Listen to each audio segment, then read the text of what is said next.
You wanted the best. You've got the best podcast. The hottest podcast in the world. The Chris Voss Show, the preeminent podcast with guests so smart you may experience serious brain bleed. The CEOs, authors, thought leaders, visionaries, and motivators. Get ready. Strap yourself in. Keep your hands, arms, and legs inside the vehicle at all times, because you're about to go on a monster education roller coaster with your brain. Now, here's your host, Chris Voss. I'm ready. Just like I said, I'm ready. Where's the host? Oh, wait. Hey, the card says it's me. Hi, I'm your host, Chris Voss. The ChrisVossShow.com. Welcome to the show, everyone. It's wonderful to have you. People yell at me when I don't sing it. The ChrisVossShow.com. You know, it's really funny how you guys send me messages if I don't sing it. It's really, I don't know. I love you guys, but Jesus, after 13 years, I got to come up with something else, man. Anyway, guys, welcome to the show. We certainly appreciate you coming by. We have a brilliant multi-book author on the show today. He's going to blow your mind. Eyal is on the show with us today, and he's got two amazing books he's written. He might have had more than that. We'll check in with him and find out. But we're going to be talking to him about his amazing books. I was friends with him on the old LinkedIn over there. You may have heard of it. Microsoft bought it a couple years ago, tried to destroy it, and they're trying their hardest, but it's still not working. But it's kind of like Microsoft is kind of like the Elon Musk of LinkedIn. So that's what I think about that. But still, I recognized that I was friends with him, and I've been friends with him for several. I don't know. However, I've been on LinkedIn for 2008, since 2008, for 2008. It seems like for 200,008 years. And I was like, hey, man, we should have you on the show. And he's like, hey, man, that sounds like a good idea. I'm not sure that's the language he used, but I'm paraphrasing. Anyway, he is on the show with us today. He's going to be talking to us about his amazing book and business science insights. And you're going to learn so much. It's going to make you sexier, guaranteed to help you in the bedroom. Your wife still won't like you, but you will be sexier. Eyal is the best-selling author of Hooked, How to Build Habit-Forming Products, and Indistractable, How to Control Your Attention and Choose Life. At least that's what I read when I was between my Instagram messages.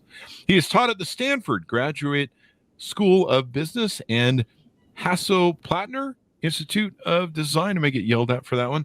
His writing on technology, psychology, and business appears in the Harvard Business Review. We love the authors we have from them on the show. The Atlantic, TechCrunch, and Psychology Today. I'm going to show him my brain and ask him if it looks infected. Welcome to the show, Nir. How are you? Hey, man. See, I do talk like that. How are you? Yeah, you got the whole hey man thing going on. All right. Hey, so Nir, give us your. Did I get the Hasso right? Is that Hasso-Plattner? Yeah. He's the founder of SAP. So you went to Stanford, and I went to public school. So that's how that works. I also went to public school. No, did you really? Oh, you must have went to a different one. I went to one where it was pretty much just FFA, Future Farmers of America, the whole time. Yeah, much we had that too. I grew up in Central Florida, so yeah, we had that too. I went to public school and then shipped off from there. From what I understand, they still do that in Florida. That's like a Florida man thing, isn't it? I don't know. Oh, that was a big club in my high school. Future Farmers. You know, I also learned welding, wood shop, and leatherworking, and metal shop. And none of those are real skills, not like what I do. I just click on keys all day. They are. Well, the great thing about my podcast is if things don't work out with this whole thing, I can always fall back on either my strip club days of being a Chippendales dancer, or I can go back to my welding career. Probably my welding career at this point, because I don't fit in those thongs very well. Anyway, welcome to the show. We certainly appreciate you coming by. Give us your .com. Did we get the .com from you? Yeah, it's Nir and Far. Nir like my first name, N-I-R. So it's nirandfar.com. I just wanted to cement that in and make sure we got it, because I was in between jokes and thinking of the next one. So welcome to the show, my friend. You've got two amazing books. Is it just the two? Two for now. Sorry to make that sound like, is it just two? Like, is that it? That's all you can write? So you've got the two books on, and they've got amazing reviews. You really kicked ass on these books, so congratulations. The first one, let's start from the top. Well, let's do this. Let's lay a foundation, sell you to the audience. That's always good. Tell us a little bit about yourself, how you grew up, what you ate for breakfast, and how you got here. What got you into the business of writing books and business consulting? Yeah, so I'm a behavioral designer. So what that means is that I help companies build the kind of products and services that build good habits in people's lives.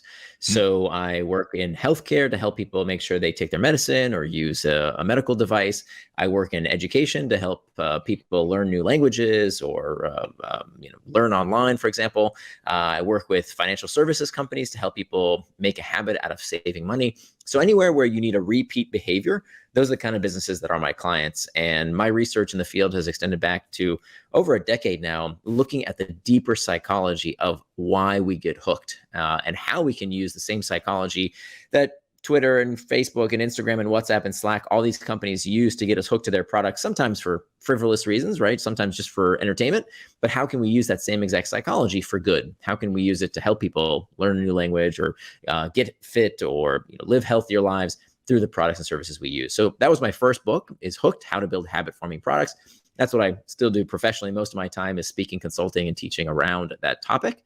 And then my second book is called Indistractable, which looks at the other side. So Hooked was about building good habits.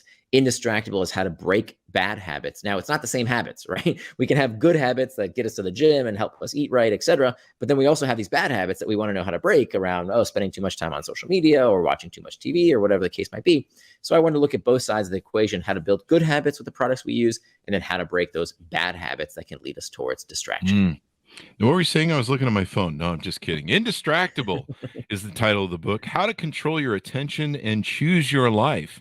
It's always best to choose life, I find. I wake up every morning and go, death, life. I'm going to go with the life thing today. Work so far. I don't know about that. But anyway, so give us a rundown of Indistractable. How to control your attention and choose your life. What are some of the things that people run into, and how do you help them overcome it?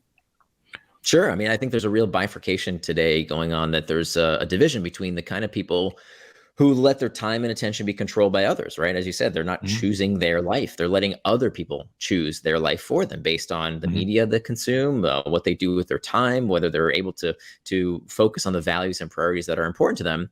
And then there are the people who say, no, I will not let my life be manipulated and controlled by others. I will choose how I spend my time and attention, because this is truly how we choose our life.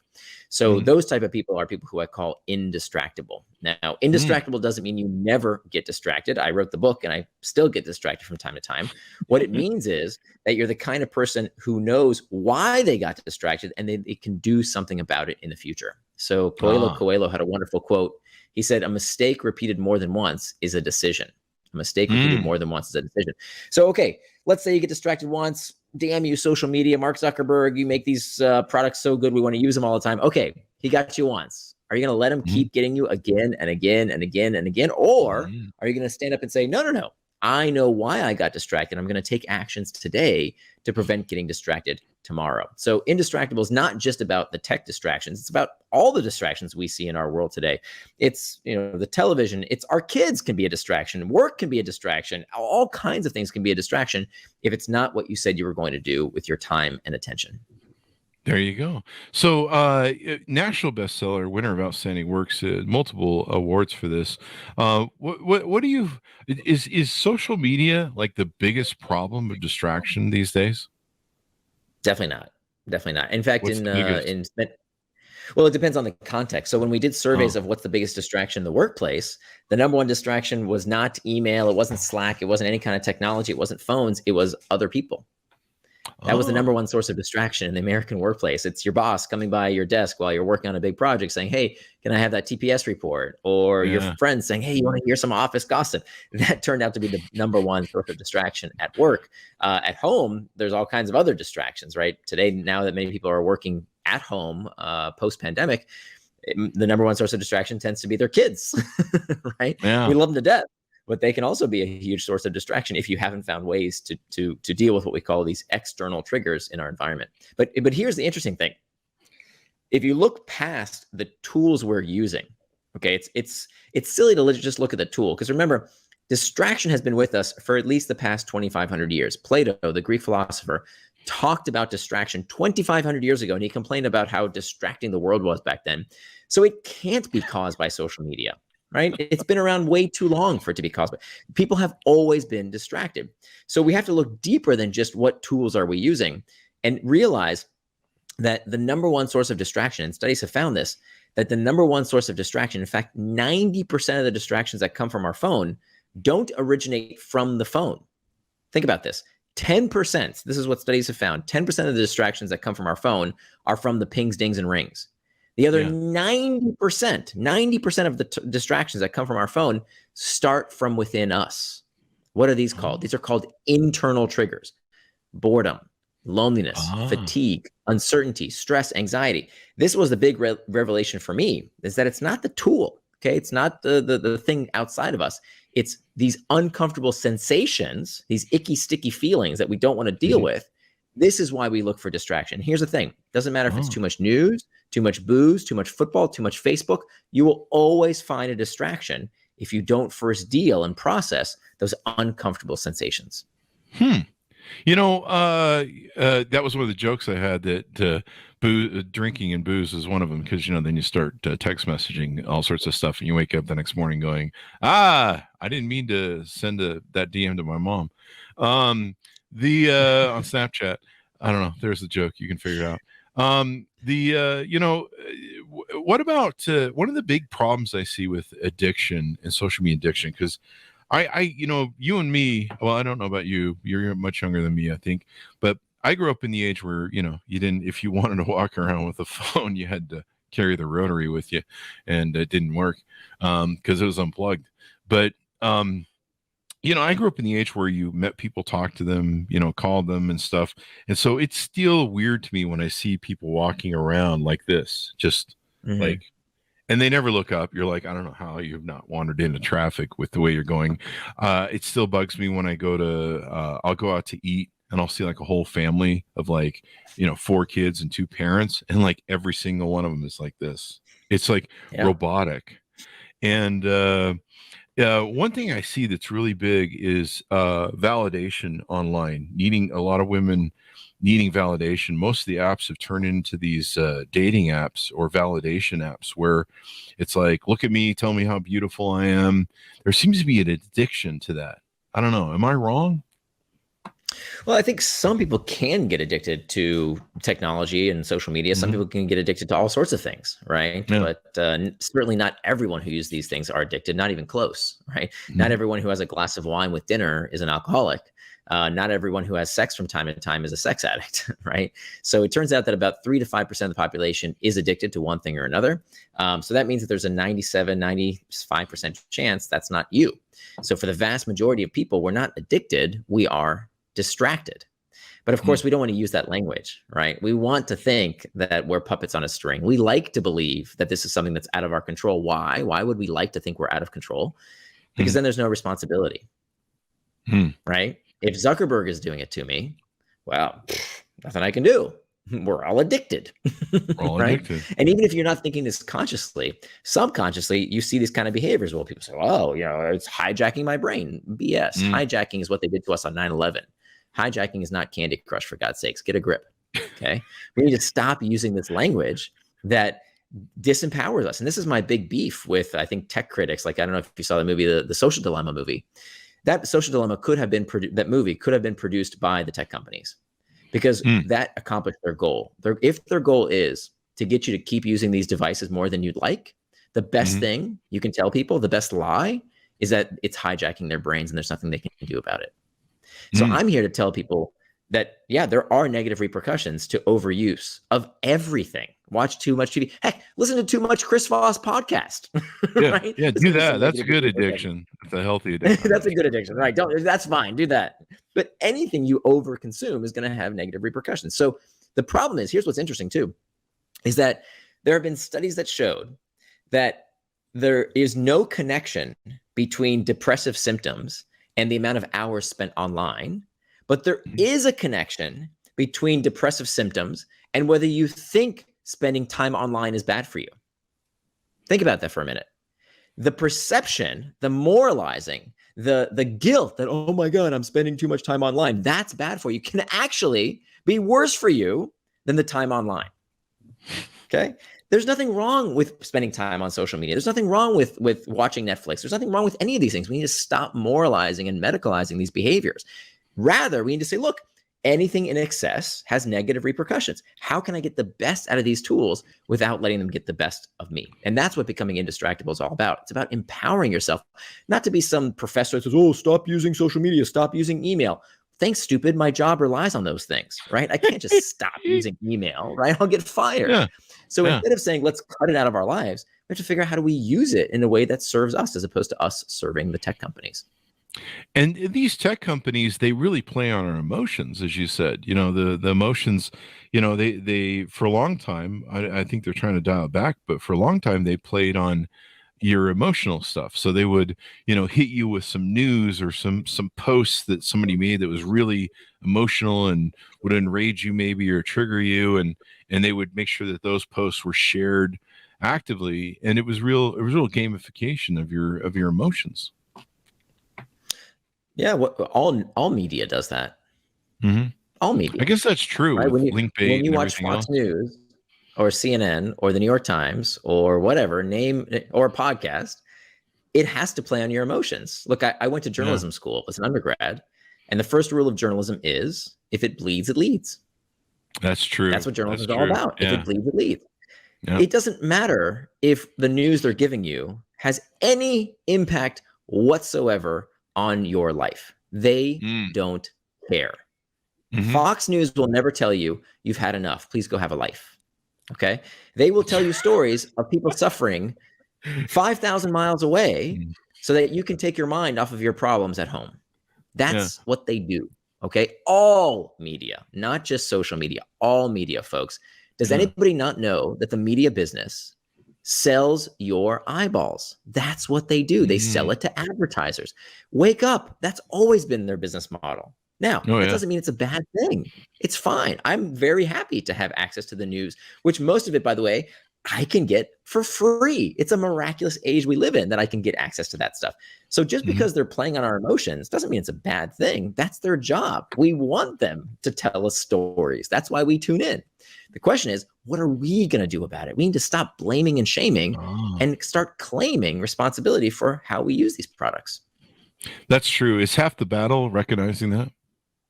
Absolutely. Absolutely. I mean, I think it's the whole battle is that, here's what happens when people think that there's nothing they can do about a problem, when it's being done to them, which is a beautiful narrative. We like them. There's always scapegoats. If you look at throughout history, right, it's in the Bible, scapegoating is what we do, right? We never like to assume responsibility for our own problems unless we're absolutely forced to. It's always easier to say, oh, it's that country over there doing it to me. It's those people over there. It's that guy doing it to me. There's always the other that causes our problems, because people don't like to think, wait a minute, what can I do?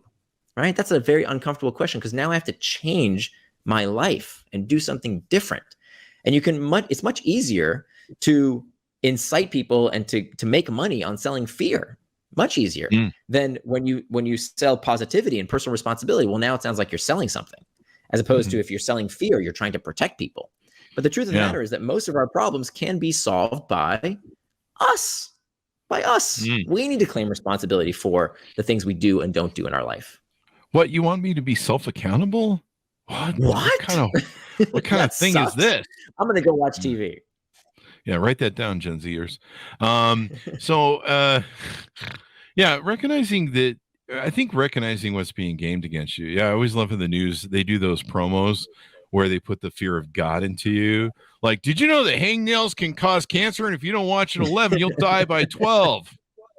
And you're like, I better watch at 11 because I got a hangnail. And clearly, they make it sound like you will die tomorrow if you don't watch this show. In fact, I think I just came up with a title for the podcast. Listen to this podcast, or Near will kill your grandmother. No, I'm just kidding. I'm not gonna do that. Near tells us why your grandmother is dumb. Anyway, I'm just kidding. He didn't do that. Trust me, folks. You don't have to skip around the podcast to try and figure out where he said that. I made that up. Right now, somebody's going, let's skip to 6 and see where that was. Anyway, I just got a C&D from Near's attorney. Anyway, so this is pretty insightful. I love this. Because it's amazing to me how many people don't recognize the play. They don't recognize the play of politicians who do the straw man and go, that guy is. It's always that person over there who's trying to rip you off. Not me. I'd never pick your pocket. Pick your pocket. And the same thing with media. And I'm always like just sitting around going, this has been going on since the beginning of time, politics and media and control of ideas. It's like, why haven't we evolved as a species enough where we go, hey, I see what you're up to there. For me, I grew up in religion, in a cult. And so for me, I was being force-fed a lot of crap at an early age. And I was like, wait, I don't know about this. And for some reason, I had this brain that would just be like, so I need to know why. And I was one of those stupid ones. And they're like, just shut up and have some faith. And I'd be like, I got to have a little bit more to build on here. And so I was, one of those heathens or whatever, Satan's child. But so I've always kind of taken that approach in life where I look at them from a very analytical thing. And when I look at stuff, whether it's news or, gamification, when I play video games or, politicians or anything that comes at me, people in my life, I always like looking at them and go, what's your angle? What's your motivation? I'm like some guy from Brooklyn or something. I don't know. I'm just, what's this guy's angle? What are you coming at me and why are you coming at me for it? And what are you trying to achieve? And why should I give a shit, I suppose? But, there are things that I agree to that I go, okay, well, I'll buy your thing. Gamification is a big one, of course, with video games. But, you bring up a good point. How do we deal with those emotions? Like, do we need to sit down and go, why am I insecure about something or feeling insecure? And so I'm using... I'm doing something to watch some TV or Netflix or doing some sort of behavior to do that. Well, it starts from defining what is distraction. So let's start there. So the best way to understand what distraction is to understand what distraction is not. So most people, if you say, what's the opposite of distraction? They'll tell you the opposite of distraction is focus. Not true.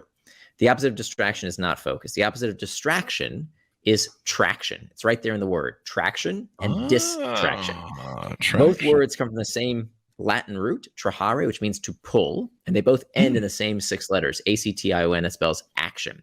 So traction, by definition, is any action that pulls you towards what you said you were going to do, things that move you closer to your values, help you become the kind of person you want to become. Those are acts of traction.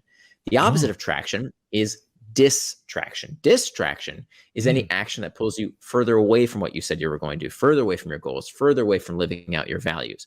So that's really, really important because I would argue any action can be traction or distraction based on one word.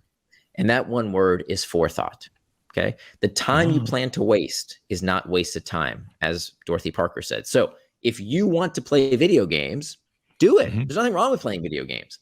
Do it, though, on your schedule, not someone else's. And don't do it because you're trying to escape some kind of uncomfortable emotion. So now that we have traction and distraction, now we can plug in our external and internal triggers. The external triggers we talked about earlier, those are the pings, dings, and rings, those things in our outside environment that can lead us towards distraction. But again, that's only 10% of the reason we get distracted. The other 90% of the time that we get distracted, it's not because of what's happening outside of us. Rather, it's about what's happening in our own heads. So that's the first place to start. The first step to becoming indistractable is understanding what are those internal triggers and learning ways to master those uncomfortable sensations, or they will become your master. If you look at why people do things that they later regret, right? Why do they drink too much? Why do they spend too much time watching TV? Why do they, whatever it might be, things that they later look back and say, oh, that is not how I wanted to spend my time on earth. You will always find that there's an uncomfortable emotion that they are trying to escape. And so that is step number one, is how do you cope with that discomfort? You don't need to go see a psychiatrist, nothing wrong with it. But if it's something you can do by yourself, I give over a dozen different techniques that you can use to start mastering those internal triggers so they don't become your masters. And we can talk about some of those techniques as well. Nice. Let's do this. Let's force people to buy the book to pick those up, because I want to move to your second book and get a few more jokes in. One thing was interesting is did you find that a lot of people have one of their biggest emotions that they're having about just getting distracted is FOMO, fear of missing out. I find Huge. a lot of my friends that's half the reason they grab the phone off the table, as soon as it buzzes, is because they're, and I'm guilty of it too. There's the fear of missing out, which is an emotion, I suppose, too. Is that an official emotion? I don't know if it is. Yeah, no, that's a big one. Fear of missing out is it's fear, exactly. And of course, fear is a powerful motivator. The question is it real? Is it justified? And that fear of missing out is the reason we act more than the reality that we are missing out. That's a really important insight. So when many people resist, okay, I can't be indistractable because what if my kids need me? What if my boss needs me? What if my friends need me?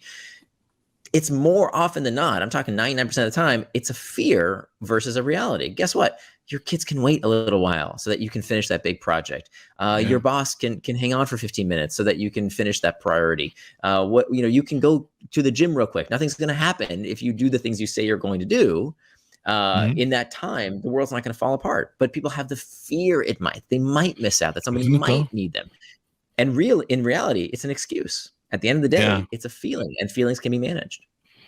And 9 times out of 10, when you go look at what the notification is, it's something that it wasn't worth distracting, like Kanye West, especially when it comes at the expense.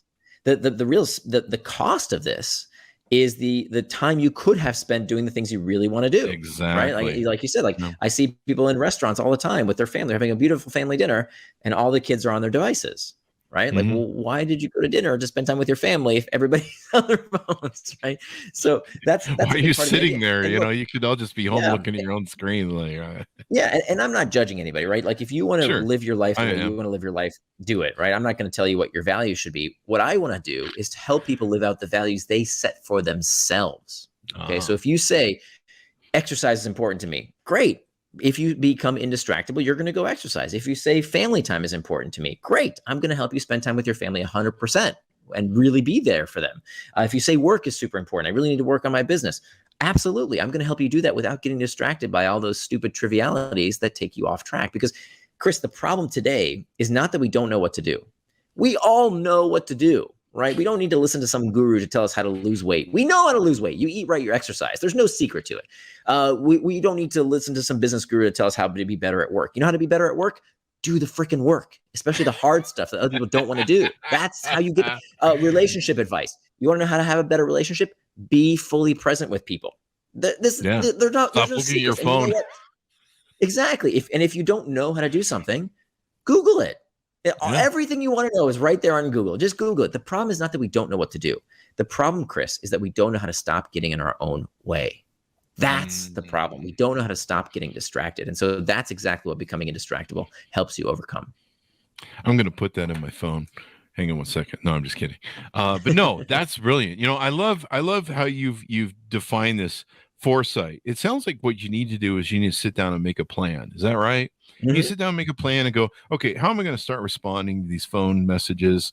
How come, I get the emails from the kids that are at military school till 18 and somehow they want to still talk to me. They can't wait. I don't know what that's about.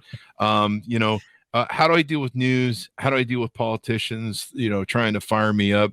How do I keep people from playing my emotions? Is it good to write it down, a master plan?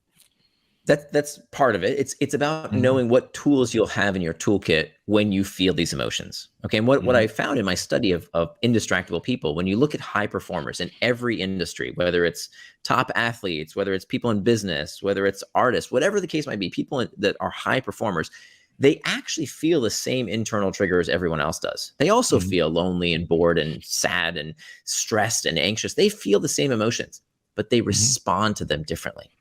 They have a different set of habits around how do you respond to this uncomfortable sensation.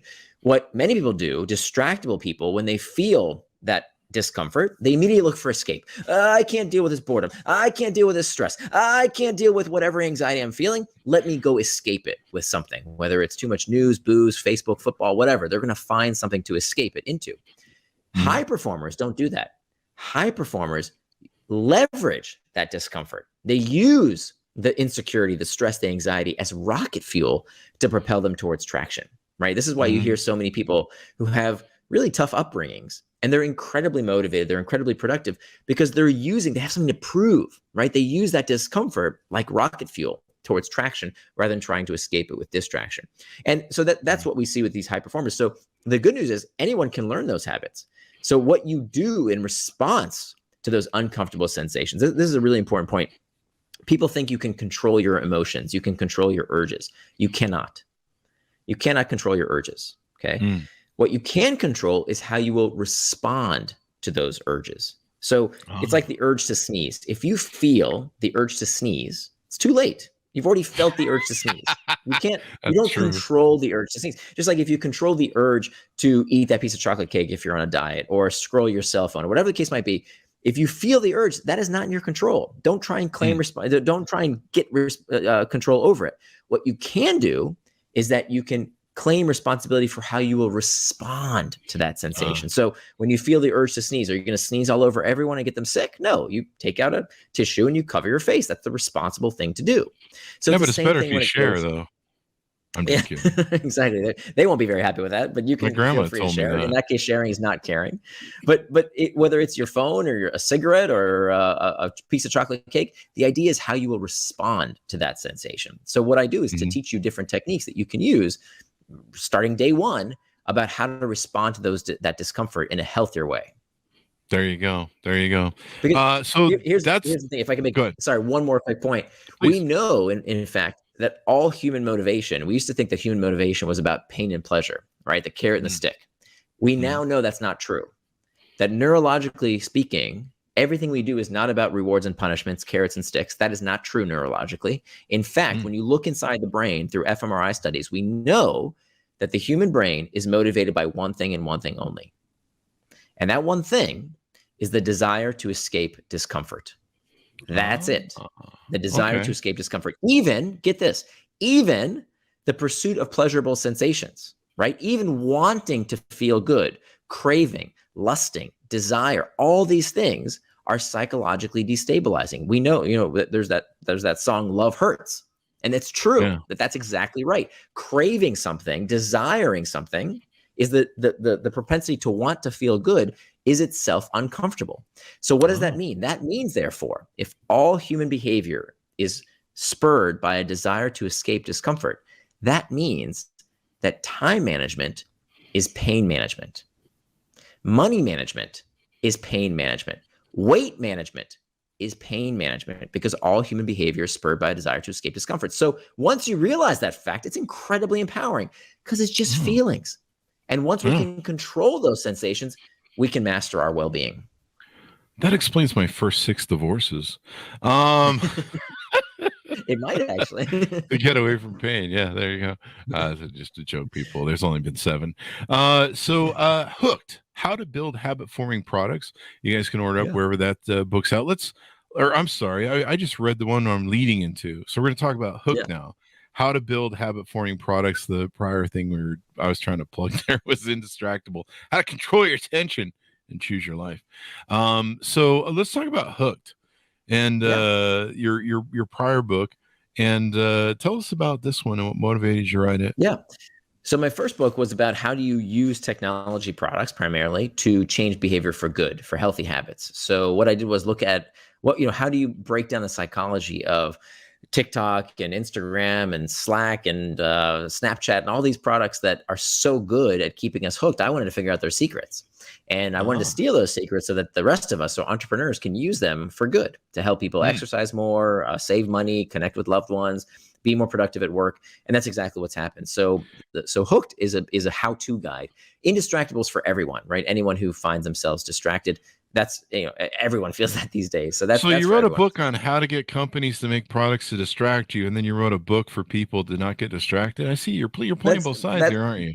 That's the marketing spin that gets people. I see what you're up to. Wow, that's a self-serving cycle of. But of course, it's not the same products, right? I've never consulted for Facebook and Twitter and these guys that they already know these techniques. That's guess where I learned them. I stole their secrets and put them in my book.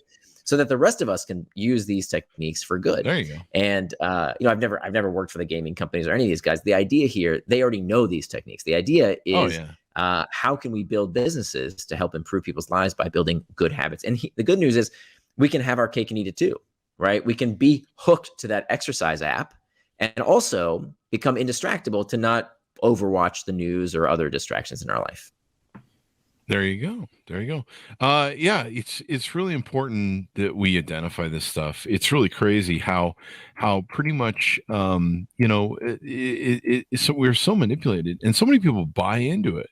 They're just like, the news said this, and there's a lot of people that whatever the news is, or what's worse is the people who see a meme on Facebook and that's what they determine their political slant is, or the political narrative of the day is. And, it's from Russia or something, and people are buying into it, and they don't look at it and go, what's the play here? What's the angle?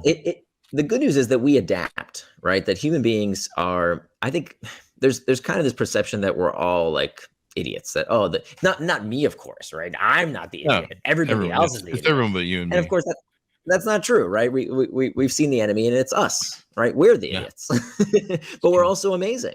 We need to give ourselves more credit too, that we can change. And we're seeing this already, right? We're seeing that people get smart over time. This is what people do when there's a technology that has a massive impact on society. We do two things. We adapt and we adopt, right? Every new technology has negative consequences, right? So as Paul Virilio said, when you invent the ship, you invent the shipwreck. Okay. But when was the last time you heard about a shipwreck? Almost never. You almost never hear about shipwreck. Did we stop sailing ships? Did we say ships are evil? They hijack your brain? No. You know what we did? We made ships better. We improved the technology around how we build and sail ships so that they crash less. And guess what? That's what we're doing with technology right now. So, Facebook was a dumpster fire a few years ago. So that built an opportunity for TikTok to now come in, which is I think a much more moderated, healthier environment. It's not perfect. There's lots of problems. Not sure if healthier owned by the Chinese. There's potential threats, of course, but it's a lot healthier because people got sick of this dumpster fire of politics and advertising on Facebook. I don't know anybody under 40 who's still on Facebook. They're all on Instagram or on TikTok. And I know Facebook owns Instagram. Yep, I got that. But it's a case in point of how consumers, they're not stupid. They look for a place that makes them feel better, that helps them deal with the problem that they're facing in a healthier manner. And that's exactly what we're seeing now. People didn't want all the politics and ridiculous Russia stuff that was infecting Facebook.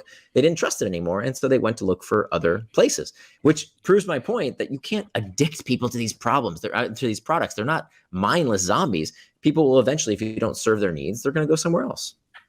You bring up a good point. I never thought of it. I've had a lot of friends in Silicon Valley that have written apps and tried to make, Facebook copies and social copies, social community copies.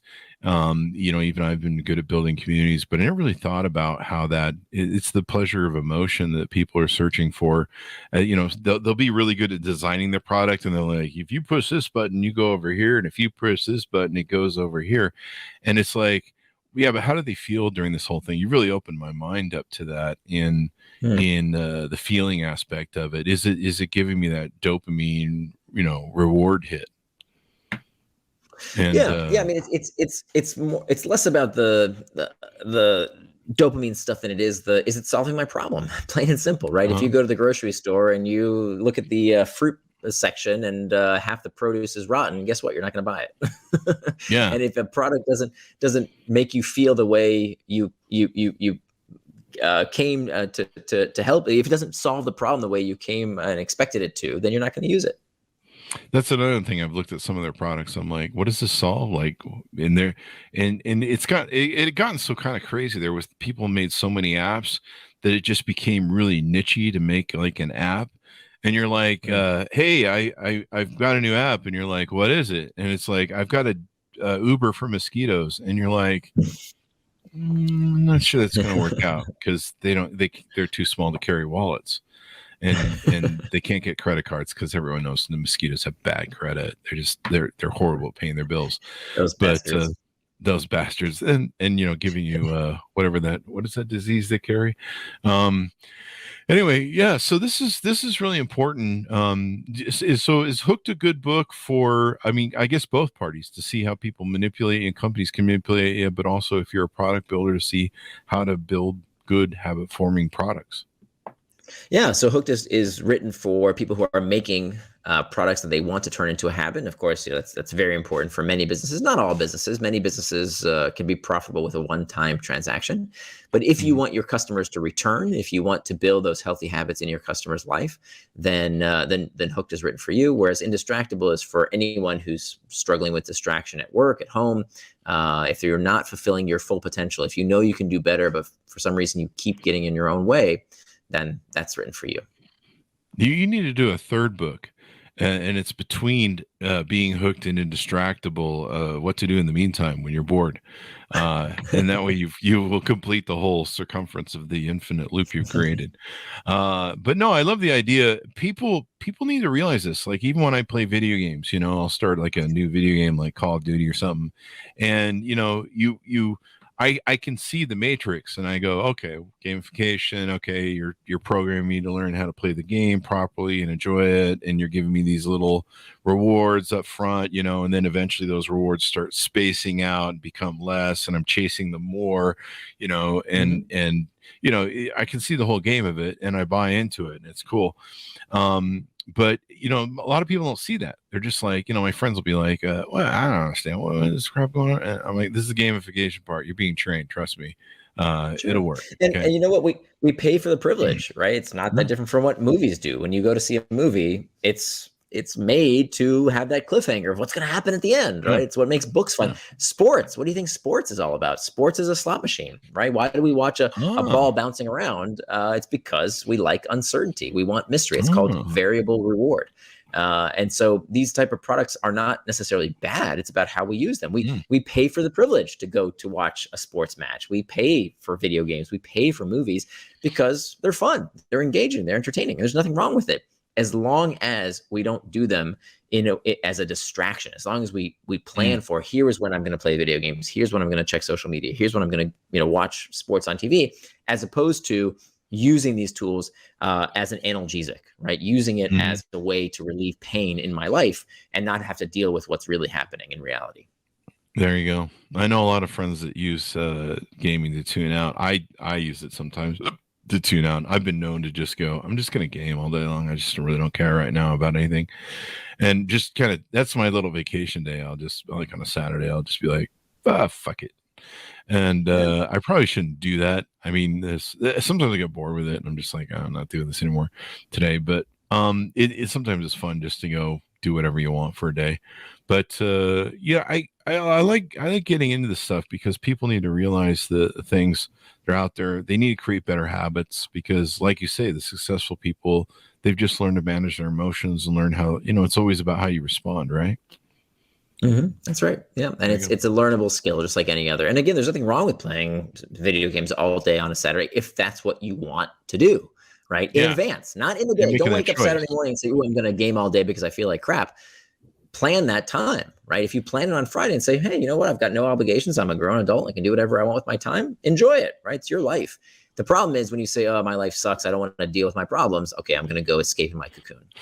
Yeah. And then your life will suck more because you're not doing things you're supposed to do. And that's this vicious cycle that can lead us towards from distraction, sometimes towards addiction. Now, addiction has, other roots. It's not just the video game that causes people to get addicted, right? Typically addiction has, some other comorbidity. Almost 100% of the time, nobody steps on a heroin needle and becomes addicted to heroin. It's not how it works. There's always some kind of past trauma.